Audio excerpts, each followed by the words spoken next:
মা বাবার সাথে বেয়াদবি করছো, মা বাবায় যদি ক্ষমা না দেয় আল্লাহ ক্ষমা দিবেন না, আল্লাহর ওয়াদা। শিক্ষকের সাথে বেয়াদবি করেছো, শিক্ষক যদি ক্ষমা না দেয় তার ইজ্জত নষ্ট করেছো, তিনি যদি ক্ষমা না দেয় আল্লাহ ক্ষমা দিবেন না, স্পষ্ট আল্লাহর ওয়াদা। বান্দার হক নষ্ট করেছো, এক আল্লাহর বান্দি, নারী না পুরুষ? নারী।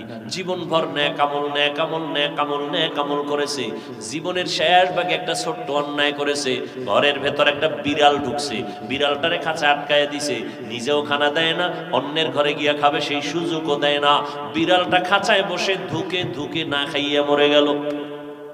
নবীজি শুনাইতেছেন সাহাবায়ে কেরামদের, ও সাহাবারা জানুনি পরিণাম ফল মহিলার কি হইছে?